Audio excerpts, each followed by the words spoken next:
In this Where Winds Meet video, I want to talk about my hands-on impressions from the latest closed beta that I was able to get into thanks to the devs for inviting me.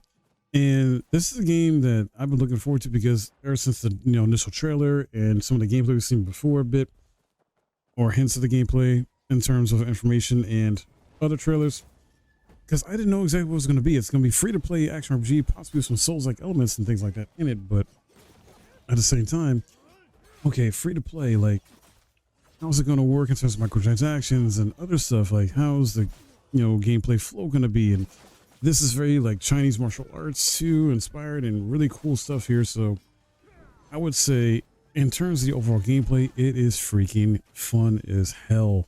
Like, so freaking great. It's open world. There's a lot of stuff to do. You can, eventually select a horse or get a horse to go around, but you'll be on foot a lot of time too. Initially opens up with like a tutorial type of section and you go through and teaches you the way of the game, things like that. There's some great dialogue. It's Chinese dialogue, so English subtitles, not a problem for me though. I'm cool with that. I watch anime a lot, so I'm used to stuff like that. Great storytelling overall. Gets you introduced to the world, things like that. Introduces you to different mechanics. Initially in the tutorial, you feel powerfully, like it lets you kind of have a taste of what you can utilize in terms of like a full ability set, or at least an example one. But then once you actually make your character, you are essentially starting from scratch, and you only got maybe like one ability or two, and you have to like essentially progress, level up, and things like that. There's a lot to do once you get into the open world, and after you get the tutorial done and prologue part stuff done, you're pretty much let loose, to explore and have fun. There are certain enemies or like mini bosses in the world or war bosses that you cannot take on right away because you're not going to be strong enough. You will get your butt kicked. So it's not too easy in that regard, which I like. It's fairly, fun and challenging as long as you are taking on enemies like at your level or maybe a little bit higher than your level. You'll be fine. There's different activities you can do, like side quest type of stuff you can do on top of the main story. You can explore. There's different stuff to find, loot, things like that. You get a lot of resources from like chests you find in the world. That will help you out in the long run. Didn't really utilize them too much in terms of like what they were for, like if crafting or anything like that. I don't think I actually noticed any type of crafting system yet. There probably is one, but I just didn't mess with it. You can open up the map when you need to, so you're not like stuck like being confused there. You can do markers on the map, things like that. There's like these caves or dungeons you can explore too in the world. There's different icons. This game is a bit buggy and glitchy though. There was like one point I was like stuck out of nowhere just on a rock near water or next to water, and just didn't make sense why I was stuck there because yeah. So there definitely needs some more polish in this game, but this is the final closed beta, so I'm guessing they're almost ready to release this game. I think it's supposed to come out later this year as well too, so hopefully fall, maybe winter at the most, if it gets enough polish.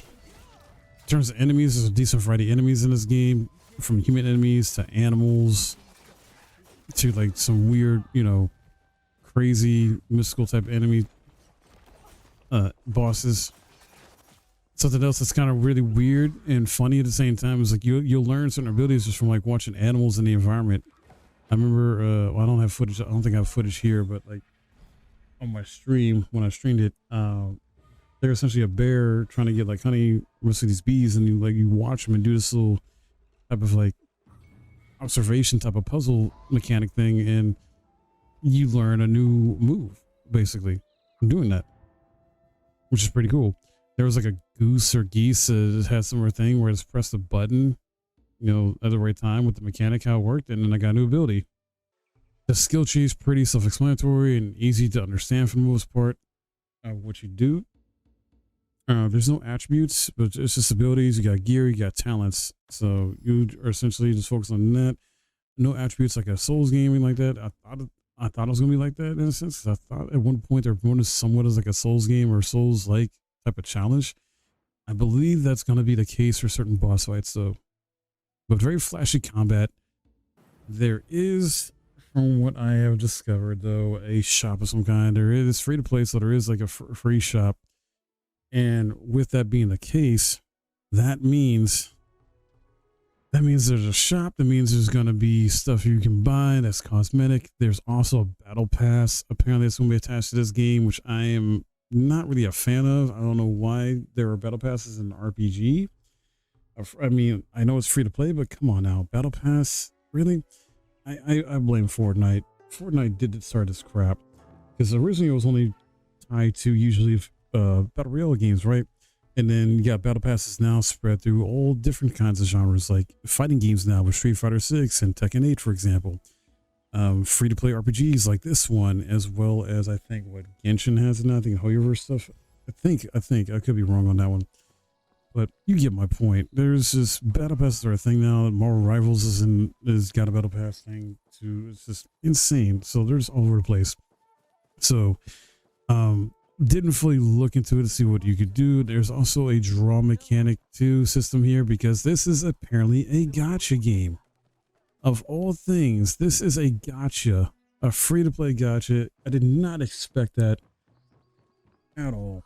And yeah, but at the same time, the gameplay, and I would argue the story to a certain degree, is what's going to carry this game and make it a lot of fun. Gameplay a lot. It is so good overall. So with this being a free-to-play gacha, yeah, expect, much free content to be dropped. Anything you buy with real money, though, is going to be more likely cosmetic, possibly like some timer stuff to speed up some things, maybe to get more resources. I don't know. I couldn't see how much it was going to cost as far as battle pass, or how to get more characters as far as draw or shop stuff that's not in here. It was just a beta, so it makes sense they wouldn't have the pricing for that since it's just a closed beta. My concern is how the microtransactions and gacha systems are going to be. Like, are they going to be balanced out? Are they going to be fair? Things like that, priced appropriately. We will not know until this game releases, because typically devs or publishers are not going to be talking about information or release that information until the launch of the game. So I'm just concerned about that. I don't want it to be another like Persona Phantom X situation where you play that game for like 30, 40 hours and then the gacha systems really hit hard in terms of holding back on your progression. I don't want that to be like this, where you're playing like after 30 or 40 hours, then you can't progress the way you want to without having to spend money, and you have to wait and be patient. And it's like, dude, what the hell? So yeah, big concern right there. But visuals, presentation, overall, really good, really solid here. Loving it. And like I said, I'm enjoying the gameplay the most. Some good cutscenes here too. Fun abilities and combat you can use. Weapons, use a different variety of weapons you can choose from, like dual blades, single, as well as other weapons here. Bow and arrow as well too, you can use. So all in all, a lot of fun there. definitely embracing the Chinese, martial arts and weapons, things like that. There's great combos you can use too once you can unlock that help you do extra damage. And you can use like even elemental stuff like fire as part of your attacks if you unlock it. I think a lot of people will really enjoy this. I will still recommend this game when it comes out to a lot of people, so it's gonna be free to play. But I would just be cautious about the gacha system and microtransactions. Pretty much.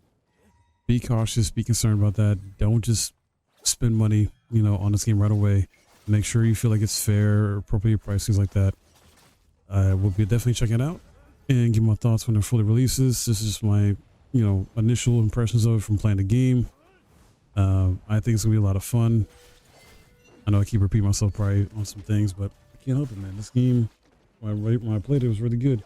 Just a little bit of minor glitches and bugs they need to polish up and fix. That's it.